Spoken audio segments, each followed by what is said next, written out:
আমি স্কুলে গেলাম। এমন ভাবে কইতাছো মনে হয় স্কুলে পড়াইতে যাইতাছো। এখন পড়াইতে না গেলেও কয়দিন পর কিন্তু আমি ঠিকই পড়াবো। আমি তো কখনো এই কথা শুনি নাই। স্কুলের কেরানি ছাত্রছাত্রী পড়ায়। আমি বেশি দিন কেরানি থাকুন না। কেরানি থেকে এক ঠেলায় হেডমাস্টার হয়ে যাবা? এইসব বইলে আমার শরম দিতেছো কেন? করো কেরানির চাকরি, ফের আবার সরো। এবারে ইন্টারভিউটা আমার খুব ভালো হয়েছে। এবার আমি সহকারী শিক্ষক হিসেবে অবশ্যই নিয়োগ পাবো। ঠিক আছে, আমি দেখবো না। তুমি খালি আমার মনটা ভেঙে দিও না বউ। তুমি পাশে থাকলে আমি অবশ্যই সফল হব। পাশে তো গত একটা বছর ধরেই আছি, তোমার তো কোনো উন্নতি দেখতেছি না। আমি কি তোমার কোনো অভাবে রাখছি? ৮,২০০ টাকার চাকরি কইরা তুমি আমার কি এমন শখ পূরণ করছো শুনি?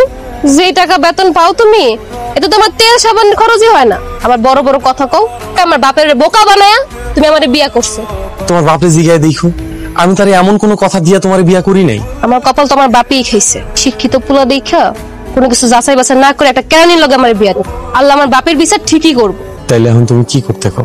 আমি এই কেরানির বউ পরিচয় নিয়ে সমাজে চলতে পারবো না। এই শাড়িটা আমার কেমন লাগতেছে? অনেক সুন্দর লাগতেছে। নতুন শাড়ি? হ ভাবি, নতুন শাড়ি। কাল রাইতে আপনার ভাই আমার আইনা দিছে। কোথাও যাইবা? হ ভাবি, একটা দাওয়াত আছে।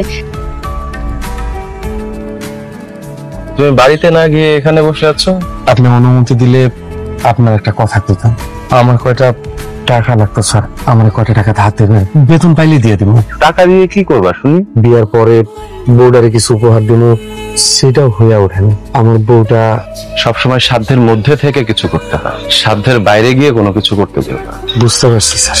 বউ, ও বউ, এই যে দেখো তোমার লাগে আমি কি আনছি।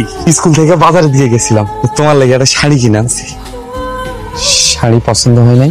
শাড়ি কি পছন্দ হইব? তোমার পছন্দ আর রিক্সাওয়ালা কাদের পছন্দ তো একই। এমন করে কেন কইতাছো বউ? আজকে সকালে ওই রিক্সাওয়ালা কাদের বউ এই সেম শাড়ি পরে আমাকে বাড়িতে আইছে। বাজারে তো আর এই শাড়ি একটা না। এখন যদি কাদের তার বউয়ের লাগে সেম শাড়ি কিনে আনে, আমি কি করুম কও? ব্যাপারটা হইছে পছন্দের, আর তোমার পছন্দ একটা রিক্সাওয়ালার পছন্দ একই, এটাই প্রমাণ হইল। সমস্যাটা আসলে আমার ভাগ্যের। বিয়ের পর থেকে তোমার খুশি করার লেগে আমি যা যা করছি সবকিছু তোমার অখুশির কারণ হয়েছে। অকর্মা মানুষে ভাগ্যের দোষিত।